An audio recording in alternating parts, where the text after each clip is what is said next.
Hello guys, स्वागत है आप सभी का हमारे यूट्यूब चैनल पर। जैसा कि आप जानते हैं कि आज हम फिर टॉप 20 क्वेश्चंस लेकर आए हैं भौतिक विज्ञान के, जो आज समतल दर्पण के ऊपर क्वेश्चन होंगे। तो पहले क्वेश्चन की बात करते हैं। पहले बात करते हैं हम समतल दर्पण की। अगर हम बात करें समतल दर्पण की, तो समतल दर्पण होती है एक प्लेन की कांच की प्लेट, जिसके एक तरफ क्या कर दी जाती है, पॉलिश कर दी जाती है। और ये पॉलिश किसकी कहा जाती है, लेड ऑक्साइड की पॉलिश कर दिया, जिसके ऊपर आज हम क्वेश्चन करने वाले हैं। तो पहला क्वेश्चन आपको दिया गया है, समतल दर्पण द्वारा बनने वाले प्रतिबिंब की प्रकृति कैसी होती है। वास्तविक और उल्टा, आभासी और सीधा, आभासी और उल्टा, वास्तविक और सीधा। तो बात करें समतल दर्पण की, तो समतल दर्पण में जो प्रतिबिंब बनता है वो कैसा बनता है, आभासी और सीधा। आभासी प्रतिबिंब, और याद रखना, जो प्रतिबिंब सीधे बनते हैं वही प्रतिबिंब आभासी होते हैं, और जो प्रतिबिंब वास्तविक बनते हैं वही प्रतिबिंब उल्टे होते हैं। नेक्स्ट क्वेश्चन देखते हैं। समतल दर्पण में बनने वाला प्रतिबिंब कैसा होता है। हमेशा बड़ा, हमेशा छोटा, वस्तु के बराबर आकार का, वास्तविक।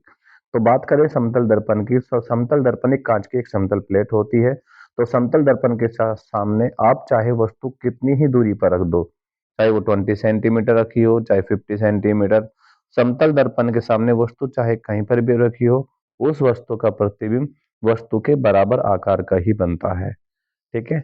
नेक्स्ट क्वेश्चन पे क्वेश्चन नंबर 3, समतल दर्पण में बनने वाला प्रतिबिंब कैसा होता है। बाएं दाएं बदला हुआ, उल्टा, बड़ा, छोटा। तो बाएं दाएं बदला, इसका राइट आंसर होगा ऑप्शन नंबर ए, बाएं दाएं बदला हुआ। नेक्स्ट क्वेश्चन आ जाते हैं क्वेश्चन नंबर 4।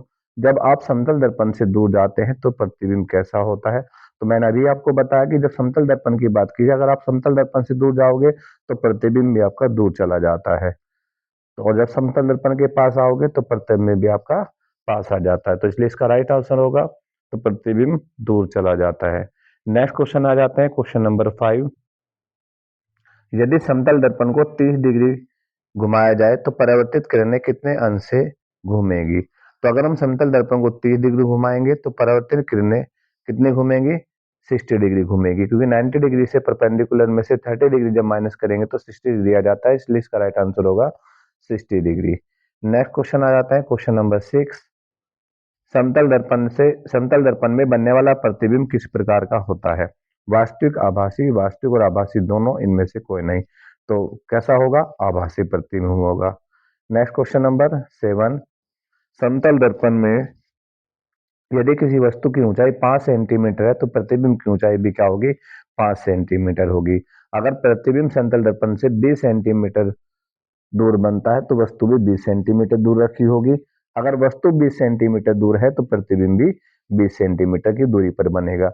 अगर वस्तु की लंबाई 5 सेंटीमीटर है तो प्रतिबिंब भी 5 सेंटीमीटर की ऊंचाई का ही बनेगा। Next question number 8। समतल दर्पण का प्रयोग किस उपकरण में किया जाता है।